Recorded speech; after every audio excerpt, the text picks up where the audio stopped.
Okay, good morning. It's another day. I'm on my way to work for a morning shift at camp, and I was thinking about this, and I thought I would just share it with you.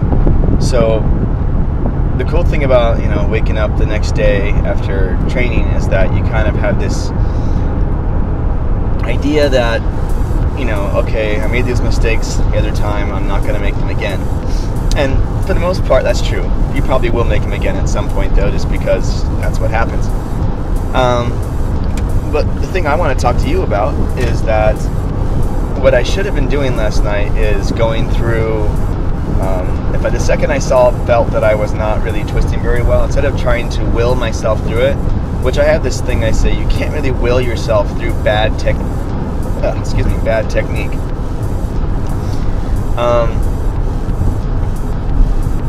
There are times, if you're tired, that's one thing. If you're tired, you can will yourself through being tired. But if your technique is already going downhill, it's just going to get worse, more bad, okay, as you go through that day, because it's already gone, all right? So, and the thing about the nervous system is that once you try to start taking shortcuts or start speeding up, your form breaks down. It just gets worse and worse and worse. So I've had this experience before, actually. When I was doing outdoor training, I was trying to do cartfuls outside, and I just kept on landing really low. I would spin really well, but I would land really low, and it was really bugging me. And so I was really upset with myself after an hour of doing that and beating myself up. And I said, okay, you know what I'm going to do? When I go to the trampoline, when I go to the gym, I'm going to go over to the trampoline, and I'm just going to work on every drill I know for full twisting. Just every single one I do. And I had no expectation of my twisting after that. I just said, I'm just gonna work the drills. And immediately after working the drills, so I was doing the three-quarter to stomach drop, backflip to stomach drop, half twisting out of it. I was doing swivel hips. I was doing Arabians, I was doing brani, so I just did every single drill I possibly could do with no expectation of doing a full twist. Then I took a break and left for about an hour, and then when I came back, I was able to full twist again, a lot better than when I was doing that morning. And I think the moral of the story, or the lesson learned here, is that unless you're in the middle of a performance, in which case you've already warmed up prior to doing that, take your time and do the things in the right steps so that you can be successful. That's the biggest thing about it. If you take the right steps, take the right progressions towards success, then you will be successful. And there are no shortcuts. There aren't.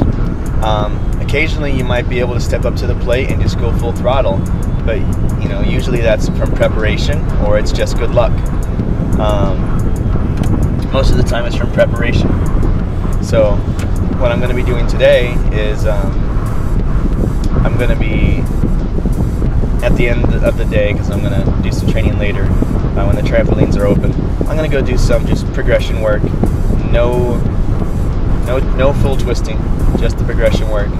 And then after that, I'll see if it helped me at all. But I'm not going to go in with any expectations, because I think if you become too hyper-focused on a singular goal without properly preparing the parts of all the things you need to complete that goal, you just end up failing at the end. And you do all this work, you're still doing all this work, but you're not doing it in the right order.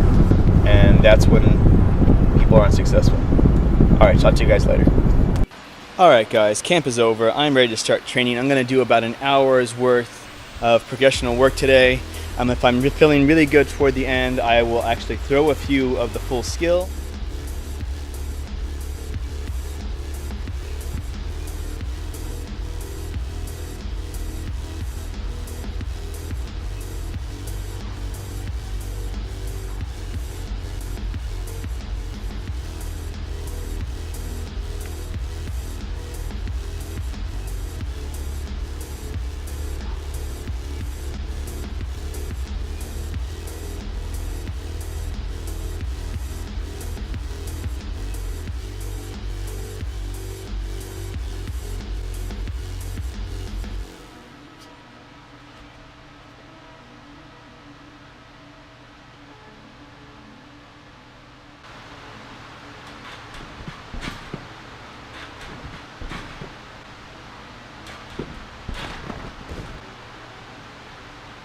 there's a little hole right there, so I got to be careful not to land in it.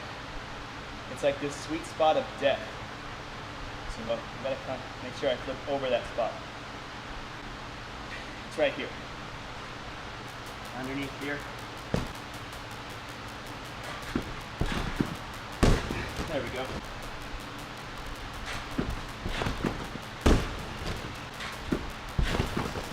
There we go. Woo.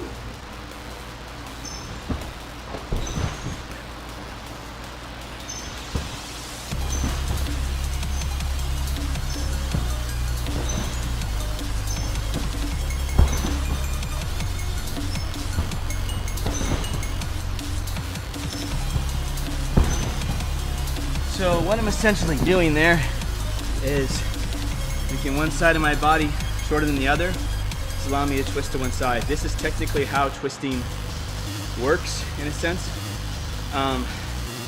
If we break it down to its bare minimum of what it is, it's just one side getting shorter than the other. So you're gonna gravitate toward that area of where there's less space, just because of the fact that you have the sides smaller. You think about a hammer, flipping a hammer over with the sides, like the hammer was like this. If you flip it over, the side that's lower, you're gonna twist over that side. So I've been talking with Jillian a lot about this stuff, and check out Julian, he's a pretty cool dude. Really has his head in the right place and is really chasing after doing the right stuff versus just hucking things. There is definitely an element to training that involves hucking stuff, but when you really are having a hard time figuring a skill out, try to go back to how it's built and really figure out the foundation of it. So that's kind of what my thing is today that I'm doing. So for everyone, a good challenge, try to do back layout the stomach or back layout half twist the back. It's a lot of fun.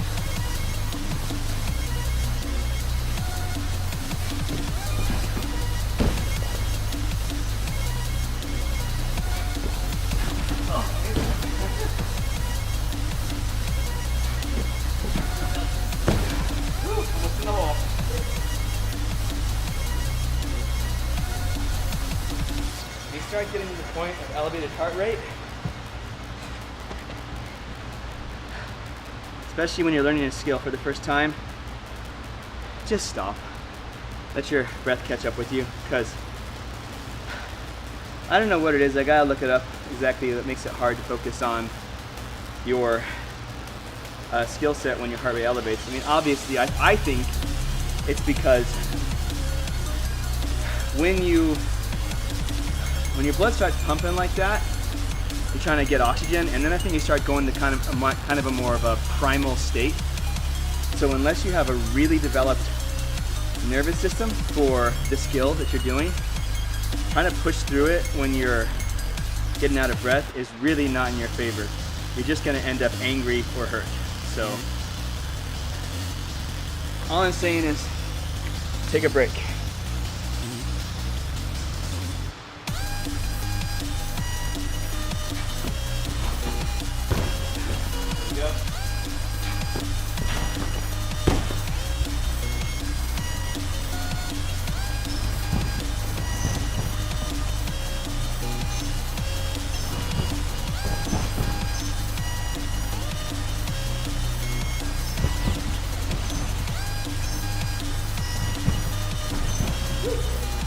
So you can see that me dropping the arm, all I have to do is drop my arm and I twist. And I'm doing a strict back half now. Alright? So I'm trying to revisit this idea of blind twisting, okay, where you just know that you're doing the layout correctly.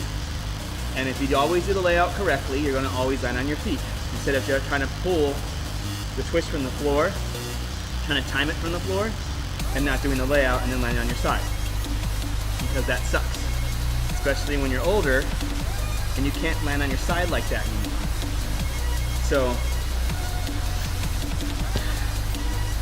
you saw me working on the stomach drop and then back layout, stomach drop, back layout, half twist, stomach drop, right? And then immediately after that, I started working this half layout, and it already feels more powerful. Now it's disorienting, yes, because I'm not used to doing it, and it doesn't feel like I'm doing anything. I don't feel like I'm twisting. It's just happening because of the physics, okay? So just keep that in mind. When you start to do things pretty well, it doesn't really feel like you're doing a whole lot. If you're really, until you start really, like you can start pulling double, triple, quad. Those can even get to a point where they feel casual. But this feels so casual, it feels like I'm not even doing it. Because I'm doing so little and I'm getting a big result from it. So now I'm going to work on some branis when I focus only on half twisting as well. So brani is a half twist. I don't know why I said that. But anyway, we're going to go forward now.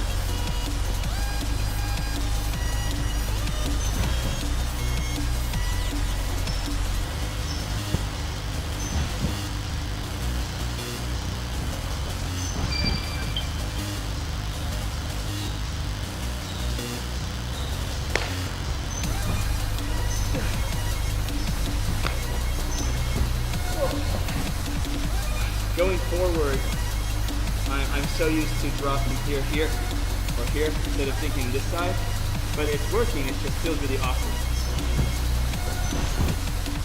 Alright, I'm just going to use some front layouts now.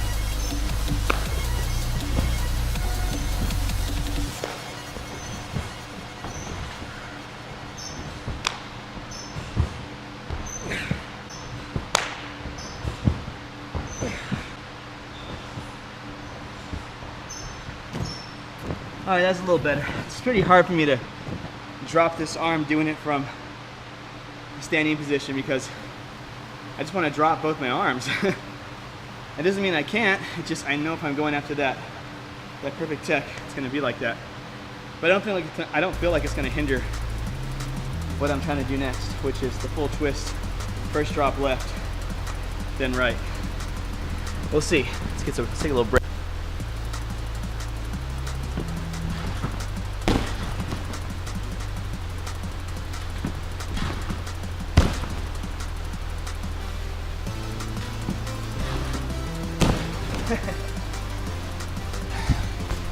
So on those ones right there especially, I really started to feel the layout coming from here. It's okay to go this way, but I found that, of course many people have, that bringing the arms down to the side lets you lift up easier than dropping the arms this way. So you're not really dropping the arms either way. If you go to the side, you can actually push down as you go over, but if you go this way, if you don't do it right, it can actually be counter-rotating you a little bit. So just pulling arms onto the side as you go up and over, you'll see what I mean with the video. It's quite useful.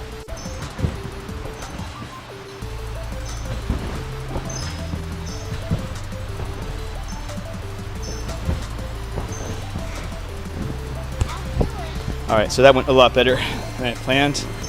Just get in there and work some basics. Stop worrying about the final skill.